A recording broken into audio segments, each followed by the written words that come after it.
Welcome to your new obsession, where every episode is packed with tools and science to help you become the best version of yourself. Whether you're a biohacking newbie or a seasoned pro, you're in the right place. Let's get started. Hello. Say welcome to the Biohacking Trainer Podcast. Okay. My name? Dada. Yes. Dada. What's your name? Individually. Good job. Welcome back to another wonderful episode of the Biohacking Trainer Podcast. You had a chance to hear my wonderful son do the introduction this week. Again, I'm Czaplewski, longevity enthusiast, personal trainer, and fellow biohacker. This week we'll be diving into the fascinating world of health, wellness, and longevity, and exploring the topic of strength training and how it can serve as a powerful biohack to extend your lifespan and improve your quality of life. So let's dive into it. So what is strength training really? So strength training, also called resistance training, is any exercise where your muscles work against an external force. And that force might be from free weights, might be from machine usage, like say a leg press, or a chest press machine, or a chest fly, or it may be from resistance bands, or it could even be from your own body weight movements, like squats, push-up, lunges, and pull-ups. But now here is the key. So the goal is not to just work out.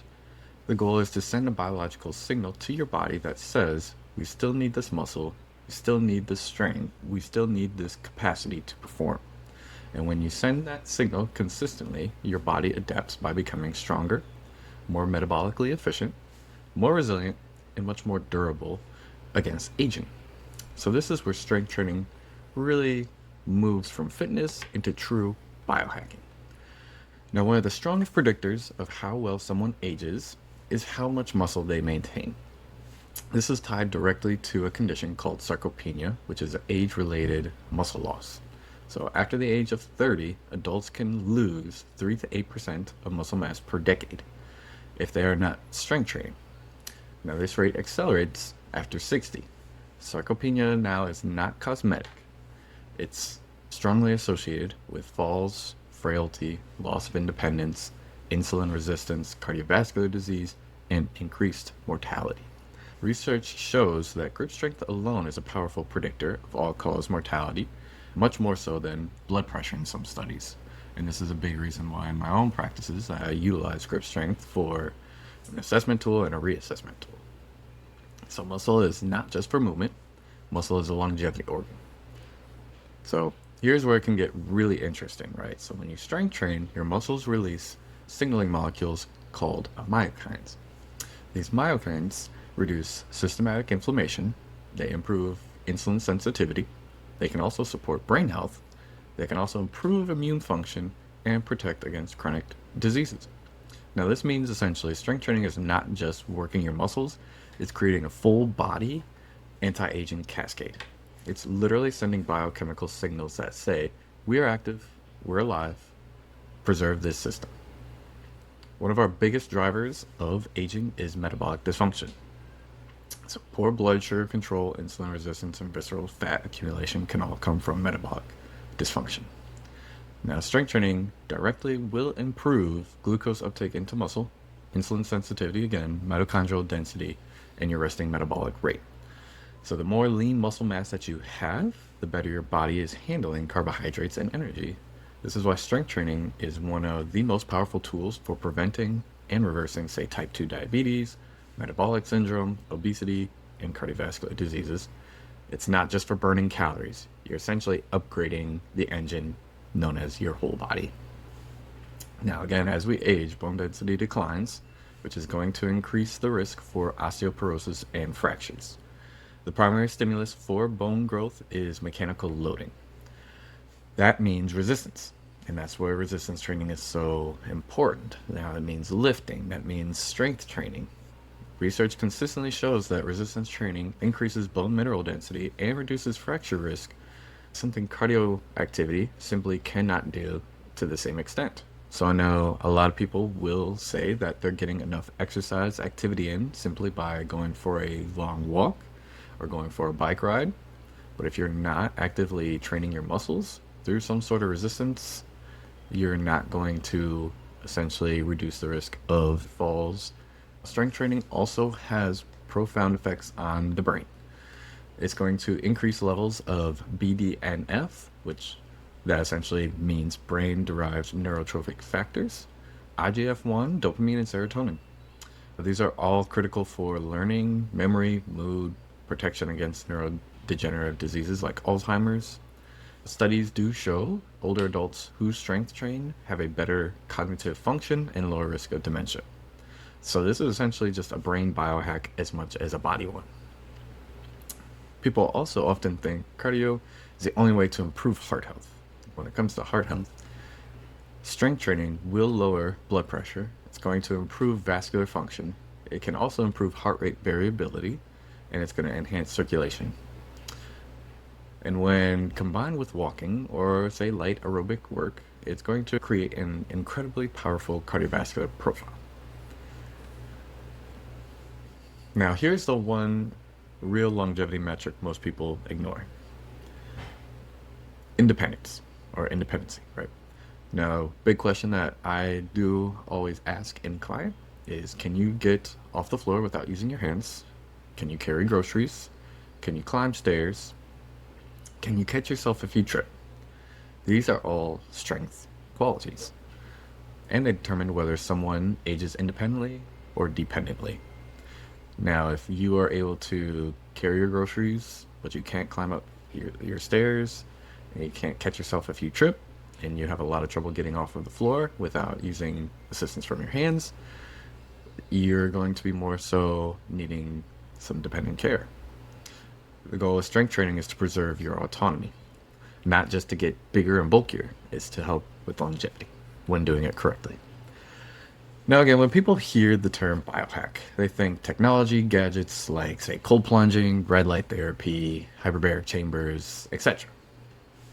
However, a lot of people are missing the most powerful biohack of all, is biological signaling.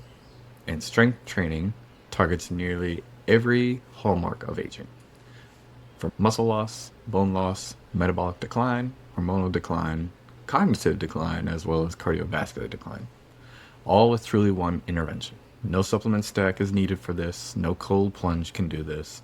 No wearable device can do this. Lifting weights, and it doesn't have to be heavy. It can be light loads, anywhere from 5 to 20 pounds, or body weight activities will help with all these areas. Now, in a practical sense, right? How do you implement this effectively? I know a lot of people may think that they need to go to the gym every single day, 5 days a week, 7 days a week, no days off, but that is not the case. At least 2 days a week of resistance training is significant. A lot of studies show that 2 days of resistance training can improve strength as well as joint function. And 4 days a week is sufficient as well.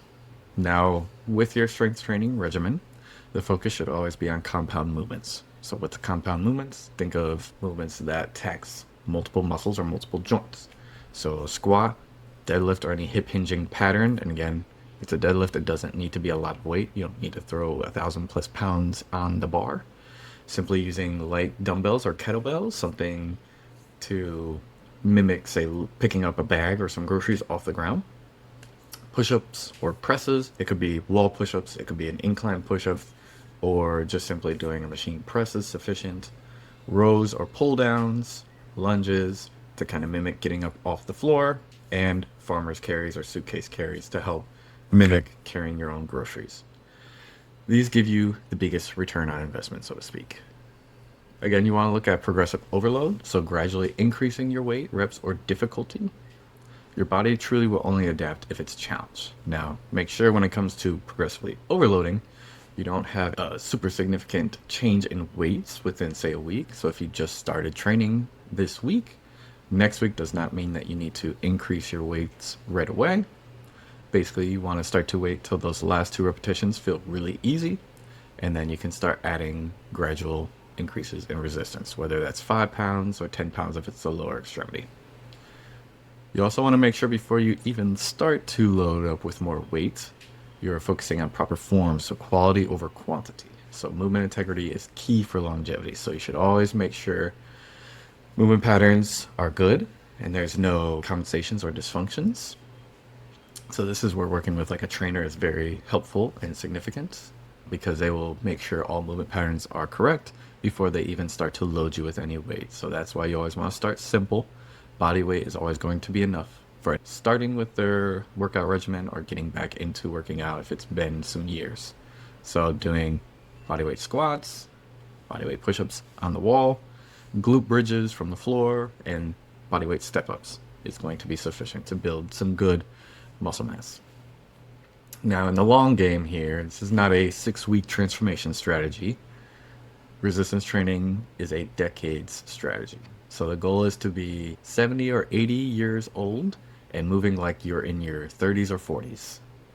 You want to be the 80-year-old who doesn't need any assistance. You want to be the 90-year-old who still lives independently. And if you want to do all that, that starts with strength training today. Now just kind of wrap everything up today. If you're looking for the highest return on your investment for longevity purposes, the most science-backed, accessible, powerful biohack available, this is not found in a lab. It's simply found in a gym, found in your home garage gym. Strength training is the one most effective intervention we have to extend lifespan, improve health span, and maintain independence for life. And as always, consult with your healthcare provider before starting any new program or modality. And thank you again for tuning into the Biohacking Trainer. Stay healthy, stay curious, and we'll see you next time.